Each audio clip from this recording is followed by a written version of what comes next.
VP নুরের সাথে সেনাবাহিনীর যে ঘটনা, এই ঘটনা কিন্তু জাতীয় পার্টির সাথে কিংবা আওয়ামী লীগের সাথে কিংবা পুলিশের সাথে না, এই ঘটনা সেনাবাহিনীর সাথে।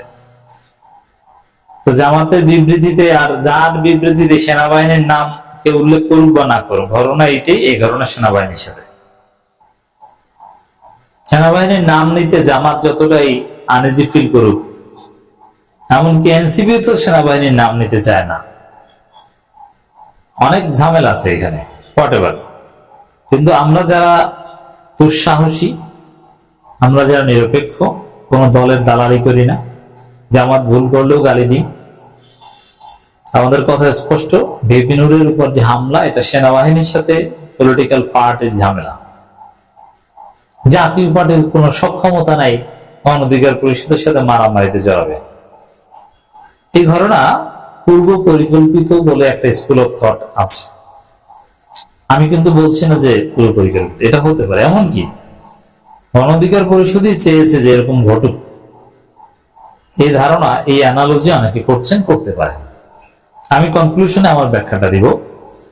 প্রথমে যেটা হাইপোথিসিস হিসেবে বলতে চাই, যদি আমরা এটা এইভাবে দেখি যে না, ভিপি নুরের সাথে সেনাবাহিনীর আগে থেকে চুক্তি হয়েছে, আমাদেরকে আপনার পিটাবেন, আমাদের উপর হামলা করবেন, আমাকে রক্তাক্ত করে হসপিটালে পাঠাবেন। আমি তো মায়ের খেতে খেতে এই পর্যায়ে এসেছি, অতএব এখনো আবার আমাকে হিরো হতে হবে মায়ের খেয়ে।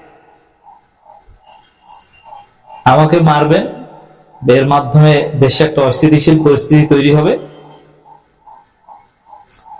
স্বাভাবিকভাবে ভিপি নুরকে মারলে এখন জাতীয় পার্টিকে সবাই ধরবে না, আমরা ধরবো না। জাতীয় পার্টি মাই খাবে না, হ্যাঁ হবে। জাতীয় পার্টি কার্যালয় থাকবে, থাকবে, ওগুলো মানুষ একদম জয় বাংলা করে দিবে। তো এই জায়গায় ভিপি নুরের সাথে যদি সেনাবাহিনীর আগে চুক্তি হয়ে থাকে যে এরকম একটা অস্থিতিশীলতা সৃষ্টি করে আপনার 111 ঘটিয়ে দিবেন, আর 111 ঘটালে 111 তো আর সারা জীবন ক্ষমতায় থাকবে না, তারা কোন তৃতীয় শক্তি সামনে আসবে। আর বড় বড় যারা প্রতিষ্ঠিত দল, তাদেরকে সংস্কার নামে নানানভাবে ডাউন দিবে। সেই 2007 সালে 111 তো এটাই চেয়েছিল, তৃতীয় শক্তি সামনে আনতে চেয়েছিল। সেই ফেরদৌস আহমেদ কুরেশির মাধ্যমে দল গঠন করে, অমুক তমুক কত চেষ্টা, কিন্তু পারেনি। আর জামাতকে জেলে নাও, আওয়ামী লীগ বিএনপি সংস্কারপন্থী -2, শেখ হাসিনাকে বাদ দাও, খালেদা জিয়াকে বাদ দাও, ভেঙে চুরে কয়েক টুকরা করো, এই ঘটনা ঘটেছিল না? এখন এটা হতে পারে যে বিভিন্ন সাথে চুক্তি, যে আপনারা আমার উপর হামলা করেই একটা 111 ঘটান, যাতে মানুষ বুঝতে না পারে যে যেহেতু আমার উপর হামলা করেছেন, যে এর সাথে আমি জড়িত। ঘটনার পরে আপনারা তো আর সারা জীবন থাকতে পারবেন না, প্রতিষ্ঠিত দলগুলোকে মাইনাস করবেন আপনারা। 111 কাজ তো এটা। আর তৃতীয় শক্তিকে সামনে আনবেন, আর তৃতীয় শক্তি হিসেবে আমাকে টান দিবেন, আমাদেরকে টান দিবেন। এনসিপি টেনসিপি এগুলো বাদ, আমাদেরকে বড় দল বানিয়ে দিবে। আর বিভিন্ন যেহেতু যোগ্য নেতা, জনপ্রিয়তা আছে, হিট নেতা, পসিবল। তো এই চুক্তিতে ওই নাটক হয়ে থাকতে পারে, এটা কেউ কেউ বলছে না। আই রিপিট, আমি বলছি না। তাদের সন্দেহের ভিত্তি কি?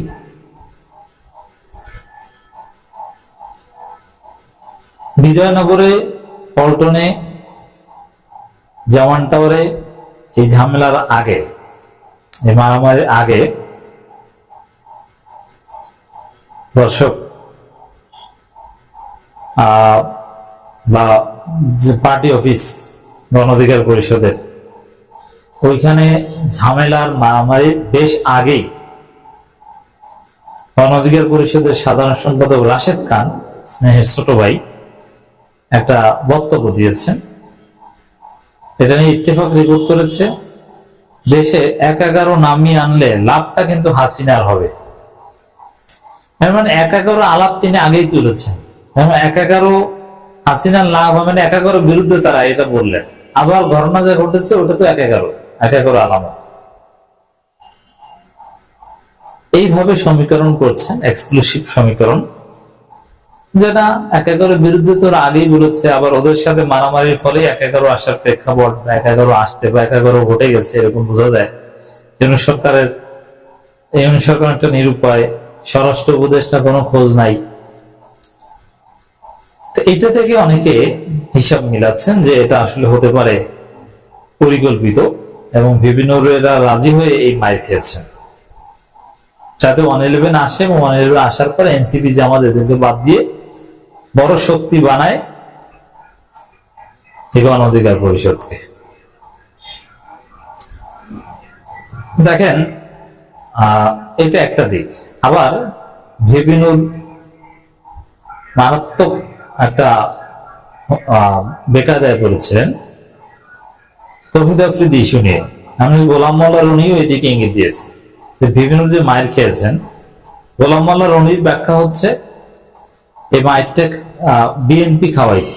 কি জন্য? সরাসরি তো এইভাবে বলে নাই, যেটা বোঝাতে চেয়েছেন তার অর্থ যে বিএনপি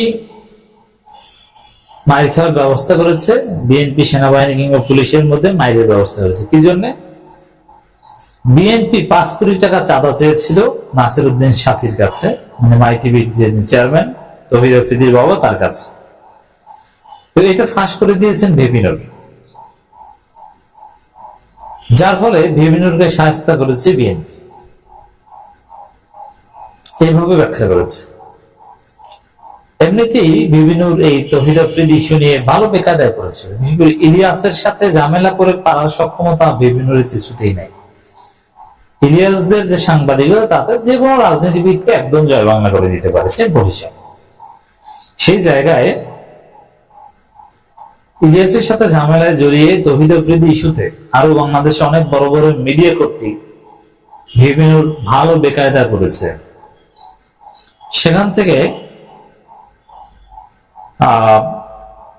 উত্তরণ ভিবিনুরের জন্য জরুরি ছিল। এবং এই যে ঘটনা ঘটেছে তার ফলাফল হিসেবে আমরা কি দেখতে পাই, যেমন আমরা যারা বিভিন্ন সমালোচনা করতাম, এখন সমালোচনার সুযোগ নেই। এখন ভিবিনুরই হিট, ভিবিনুরের পক্ষে জাতি দাঁড়াচ্ছে। সবার কথা বাংলাদেশে এখন নাম একটাই ভিবিনুর, নুরুল হক নূর। সেই হাসিনা আমলের মতো আবার জনপ্রিয় হয়ে গেছে। এবং ভিবিনুরের দেখেন, ইসলামে যেরকম কিছু কিছু কাজের মাধ্যমে আপনার সগীরা গুনাহ মাফ হয়ে যায়, যেমন আপনি যদি জানাজা পড়েন, লাশের খাটিয়ে ধরে দাফন পর্যন্ত নিয়ে যান, প্রত্যেক কদমে কদমে আপনার কবিরা গুনাহ মাফ হয়ে যাবে। আর সগীরা গুনাহ তো এমনিতেই মাফ হয়। যেমন আপনি ওযু করলে আপনার হাত দিয়ে যে সগীরা গুনাহ করেছেন, বা প্রত্যেক অঙ্গ দিয়ে কুলি করলে মুখের সগীরা গুনাহগুলো আল্লাহ মাফ করে দেন। এরকম অনেক, আপনি নামাজ পড়েন, ভালো কাজের জন্য যান, বিভিন্ন কিছুর বিনিময়ে মুমিনের সগীরা গুনাহ আল্লাহ রাব্বুল আলামিন মাফ করে দেন, এবং অনেক ক্ষেত্রে কবিরা গুনাহ মাফ করেন। কবিরা গুনাহ মাফ পাওয়ার বেসিক হচ্ছে তওবা করা, কিন্তু তওবা ছাড়াও কিছু কিছু আমলের ক্ষেত্রে কবিরা গুনাহ মাফ হয়। এরকম ভিবিনুর যে মায়ের খেয়েছেন, তার ফলে ভিবিনুরের অনেক কবিরা এবং সগীরা গুনাহ জনগণের কাছ থেকে মাফ হয়ে গেছে। যেমন অনেকে বলছেন যে আরে কয় টাকা চাঁদা খাইছে, ওটা কি, ওর চাইতে বরং আওয়ামী লীগ ফিরে আসবে, এইটাই তো আসল বিষয়।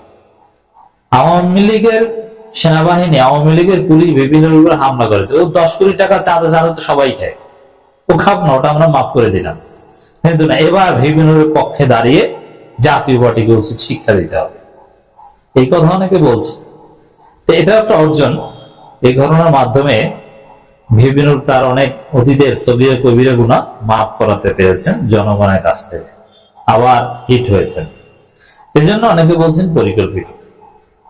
কিন্তু পরিকল্পিত ঘটনা ঘটাতে যে মাইরটা বেশি খেয়েছে, এত মারার কথা ছিল না, হালকা মারার কথা ছিল। এটা হচ্ছে একটা স্কুল, আমরা সেটা মনে করি না।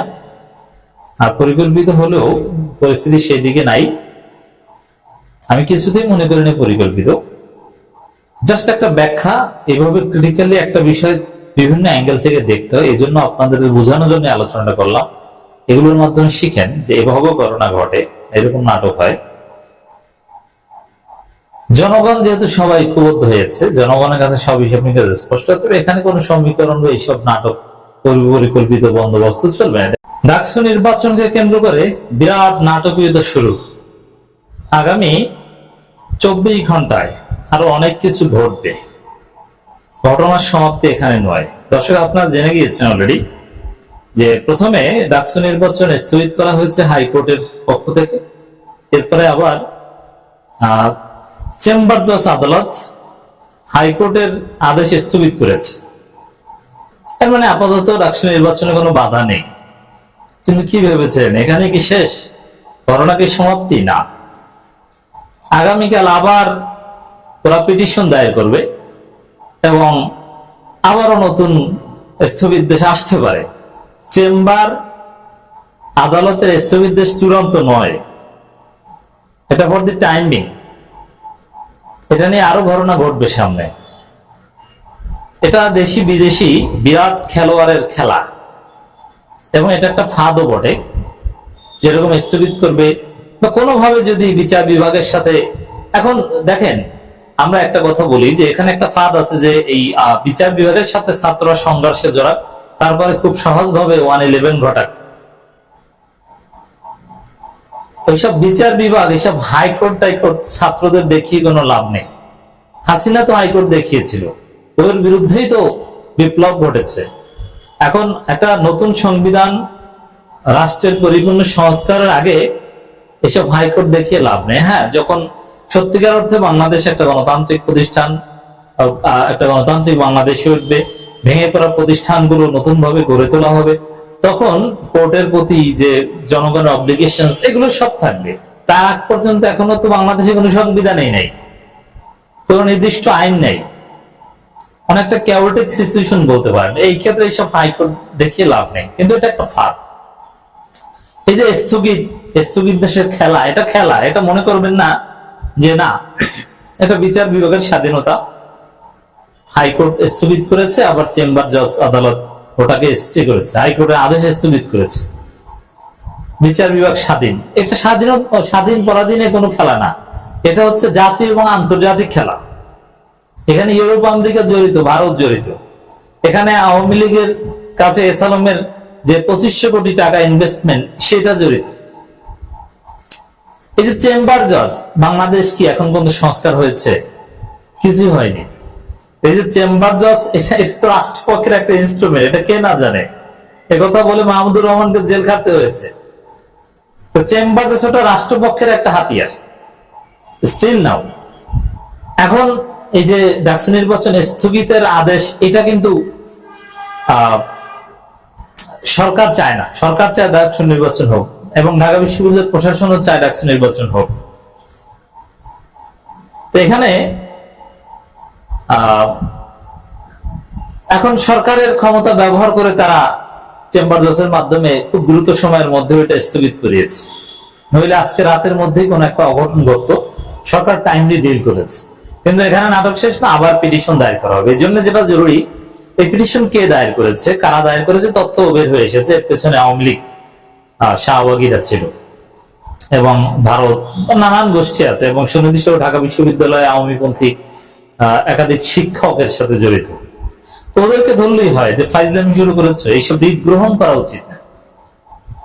তা আগামীকাল এটা নিয়ে আরেকটা নাটক ঘটানোর চেষ্টা হবে 24 ঘন্টার ব্যবধানে। তো ওটা আশা করি যে কোর্ট গ্রহণই করবে না, যেগুলো ঢাকা বিশ্ববিদ্যালয়ের ইন্টারনাল বিষয়, এগুলো আমরা গ্রহণ করবো না। এখন আমি আগের আলোচনা যেটা বলেছিলাম যে এর পেছনে সেনাপ্রধান দায়ী, তারেক রহমান দায়ী, বিএনপি। হ্যাঁ, বিএনপি। এবং এই যে ডাকসু নির্বাচন যত সময় হবে, এই জন্য ছাত্রদল খুব কষ্ট পেয়েছে। যদি উপর এরা বলছে না নির্বাচন হতে হবে 9 সেপ্টেম্বরে হবে, এইটাই শেষ কথা। কিন্তু আমি খেয়াল করলাম যে ডাকসুর যিনি ভিপি প্রার্থী ছাত্রদলের ঢাকা বিশ্ববিদ্যালয়ের, সেই মৌলানা আবিদ, সে আবিদ হুজুর, তিনি কিন্তু যে বক্তব্য দিয়েছেন তাৎক্ষণিক মিছিলে, সেখানে দেখলাম যে ওই রিটকারী যে দাবিগুলো করেছে সেই দাবিগুলোর পক্ষে কথা বলেছেন। বলছে ফরহাদ কিভাবে প্রার্থী হয়, তিনি তো ছাত্রলীগ। তো ফরহাদের বিষয়টা নিয়েই তো বামপন্থীরা এই ঘটনা ঘটালো, এই অস্থিরতা।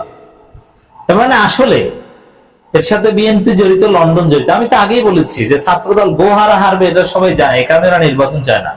এখন ছাত্রদল যদি প্রকাশ্যে বলে রাজশাহী বিশ্ববিদ্যালয়ের মতো নির্বাচন স্থগিত করতে চায়, তাহলে তো পিটিয়ে ওদের হাত পা ভেঙে ফেলবে ঢাকা বিশ্ববিদ্যালয়ের শিক্ষার্থীরা। এই কারণে প্রকাশ্যে সাহস পায় না, যার ফলে তারা এখন এই গোপনে অথবা আড়ালে অথবা ইশারা ইঙ্গিতে বলছে না না রিটকারী তো ঠিকই বলেছে, এটা কেন আবার শিশির মনিরকে কেন আইনজীবী নিয়োগ করেছে। মানে আসলে হুজুর বললাম এই কারণে যে মাদ্রাসার মসজিদের ইমাম সে ওই ইমামতির জায়গাতে শ্রেষ্ঠ, কিন্তু সে ঢাকা বিশ্ববিদ্যালয়ে ল পড়াতে পারবে না। তা আবিদের এই হুজুরের অবস্থা হচ্ছে এরকম, আইন বুঝে কিছু। একজন আইনজীবীর পেশাদারিত্ব কি? শিশির মনির বাংলাদেশের একজন শীর্ষস্থানীয় আইনজীবী, আওয়ামী লীগের লোকজনও তাকে আইনজীবী হিসেবে নিয়োগ করে। বিভিন্ন তুরস্ক এম্বাসি থেকে শুরু করে অনেক আন্তর্জাতিক প্রতিষ্ঠানের আইনজীবী শিশির মনির, প্রথিত দশা আইনজীবী। তিনি প্রথম আলো ডেইলি স্টারও কলাম লেখেন, এট দি সেম টাইম তিনি জামাত নেতা। এখন কি বিএনপি পন্থী যারা আইনজীবী তারা কি অন্যান্য নন পলিটিক্যাল মামলা নেন না? এখন ঢাকা বিশ্ববিদ্যালয় বা কোনো প্রতিষ্ঠান যদি তাদেরকে আইনজীবী নিয়োগ করেন, এতে সমস্যা কোথায়? আর তার চাইতে ভালো আইনজীবীটা কে? ঢাকা বিশ্ববিদ্যালয় বাস্তবতা বুঝে বিশ্ববিদ্যালয়ের পক্ষে আইনি লড়াই চালিয়ে যেতে পারবে এরকম কে আছে?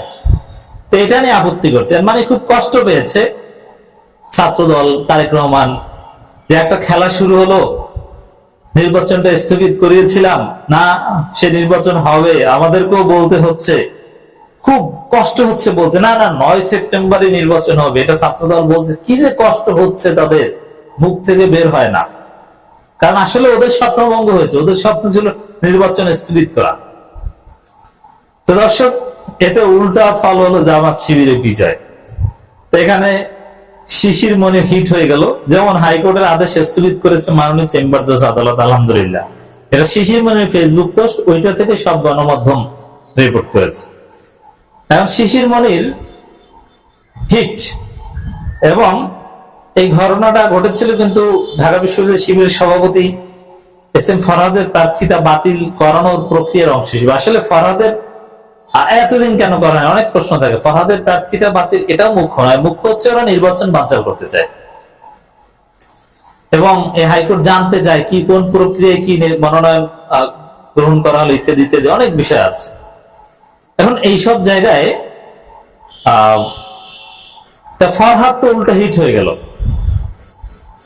এখন মানে জাতীয়ভাবে ফরহাদের বিষয়টা কেন্দ্র করে একটা ভূমিকম্প ঘটে গেল, একটা নড়াচড়া।